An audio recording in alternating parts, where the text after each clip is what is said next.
Bismillahirrahmanirrahim.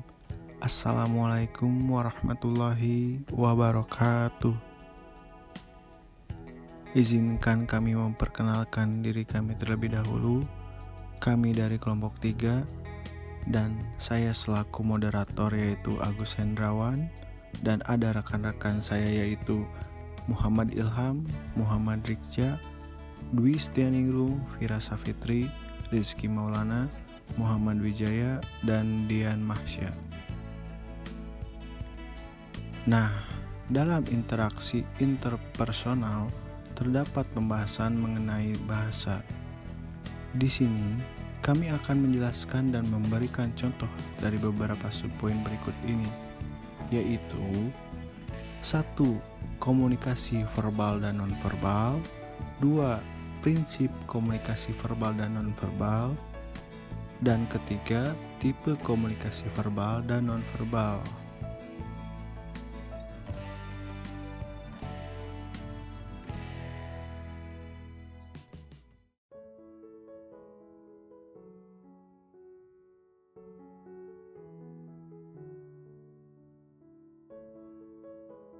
Cerita ini mengisahkan tentang persahabatan yang terjalin antara seorang siswa tuli yang bernama Anya dan seorang siswa pendengaran bernama Benny.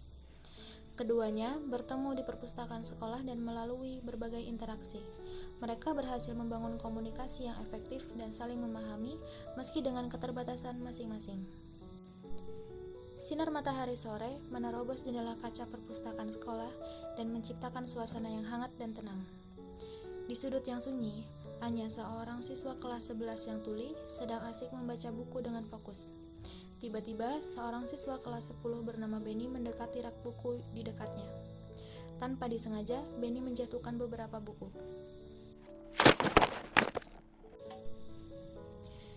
Benny berusaha mengambil buku-buku yang jatuh, namun tangannya terlihat canggung. Aduh, maaf ya, aku gak sengaja. Anya menoleh dan tersenyum tipis, lalu menunjuk ke telinganya sambil menggelengkan kepala. Ia kemudian menulis di buku catatannya.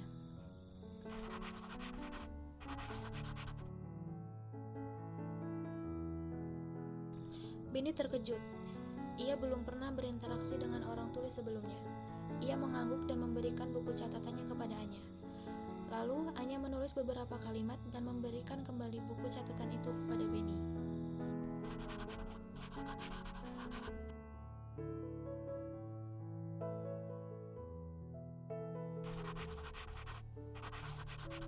Iya, baru pindah minggu lalu. Aku masih agak bingung mencari teman. Anya mengangguk dan menunjuk ke arah kursi kosong di sebelahnya. Kemudian, Benny duduk di samping Anya. Mereka mulai berbincang-bincang menggunakan tulisan di buku catatan.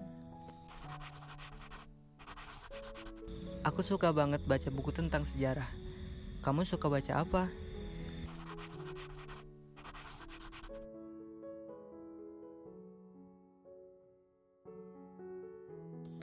Sambil berbincang, Anya sesekali menggunakan bahasa isyarat untuk menjelaskan sesuatu yang sulit diterjemahkan dalam tulisan.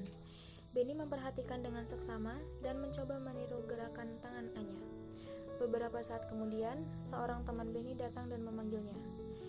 Benny meminta izin kepada Anya untuk pergi sebentar. Anya, boleh ya aku pergi dulu? Nanti aku kesini lagi. Lalu Anya mengangguk dan melambaikan tangan. Kemudian Benny tersenyum dan berjalan pergi. Pertemuan singkat itu menjadi awal dari persahabatan yang indah antara Anya dan Benny. Mereka sering menghabiskan waktu bersama di perpustakaan, saling belajar dan berbagi cerita. Benny mempelajari bahasa isyarat dengan tepat, sementara Anya merasa lebih percaya diri untuk berinteraksi dengan orang lain. Keduanya membuktikan bahwa komunikasi yang efektif dapat terjalin meski dengan perbedaan yang ada. Dari cerita di atas, terdapat catatan yang harus kalian ketahui. Komunikasi verbal adalah dialog yang menggunakan kata-kata tertulis di buku catatan. Selanjutnya, komunikasi nonverbal, yaitu ekspresi wajah, gerakan tubuh, bahasa isyarat. Yang selanjutnya, konflik. Tidak ada konflik besar dalam cerita ini. Fokus utama adalah pada proses membangun persahabatan. Selanjutnya resolusi. Persahabatan antara Anya dan Benny terjalin dengan baik.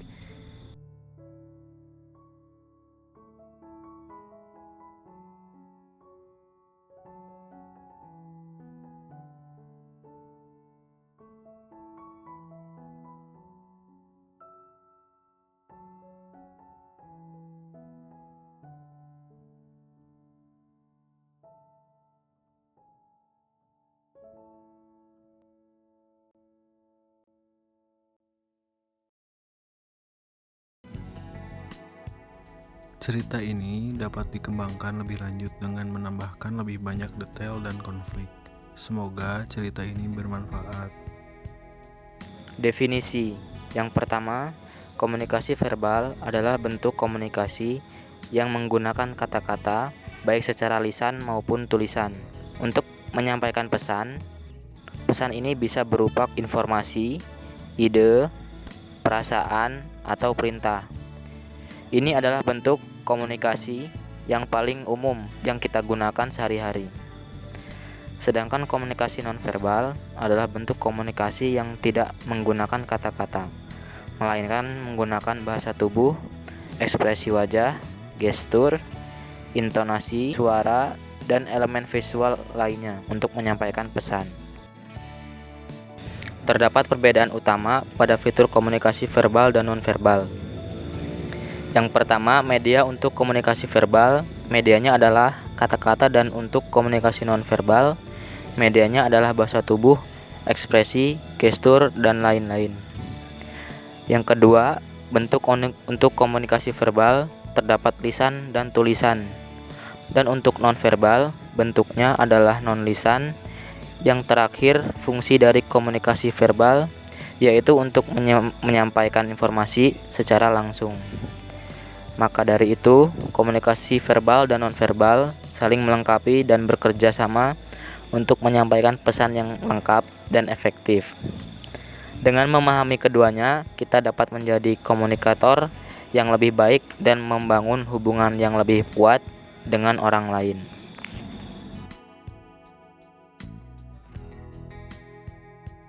Prinsip komunikasi verbal.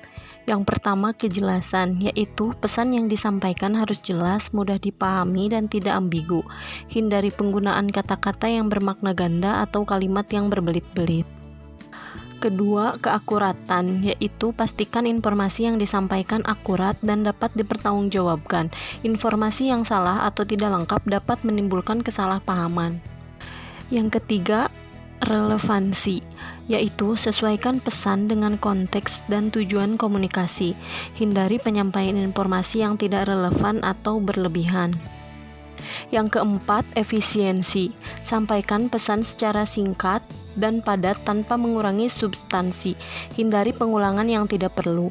Yang kelima, koherensi. Pastikan alur pikiran dalam komunikasi logis dan mudah diikuti. Setiap ide harus terhubung dengan ide sebelumnya. Dan yang keenam, empati. Perhatikan perasaan dan perspektif penerima pesan. Gunakan bahasa yang sopan dan menghormati. Sedangkan prinsip komunikasi nonverbal yang pertama, kongruensi, yaitu bahasa tubuh, ekspresi wajah, dan intonasi suara harus sesuai dengan pesan verbal yang disampaikan. Jika tidak, penerima pesan akan cenderung percaya pada komunikasi nonverbal. Yang kedua, keterbukaan. Bahasa tubuh yang terbuka seperti tangan terbuka dan postur tubuh yang rileks menunjukkan ketulusan dan kepercayaan diri.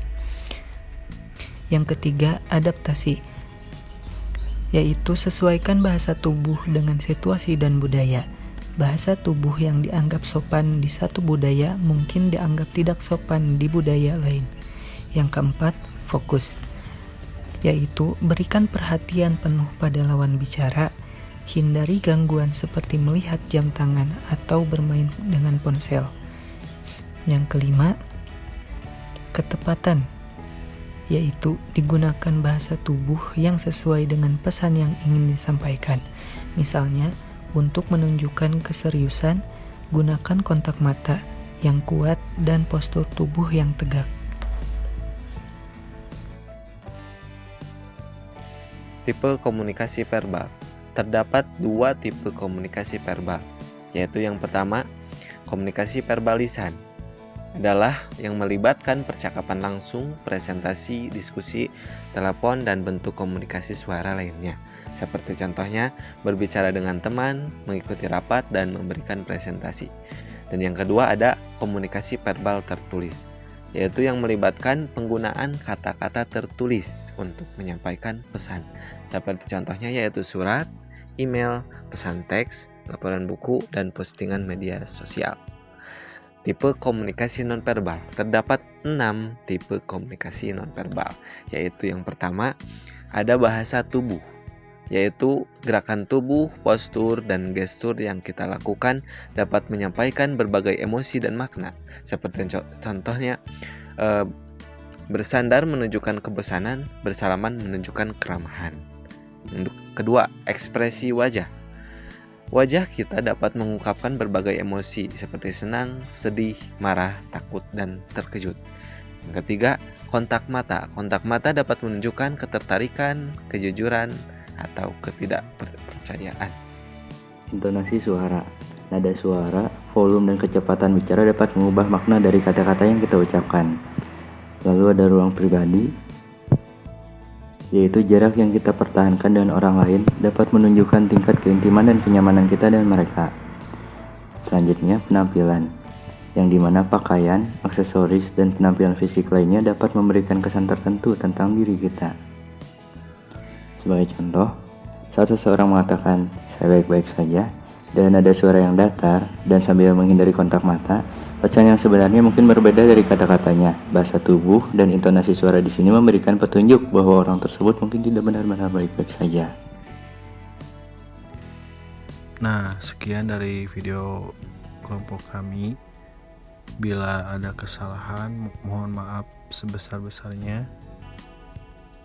Billahi fi sabil haq, fastabiqul khairat. Wassalamualaikum warahmatullahi wabarakatuh.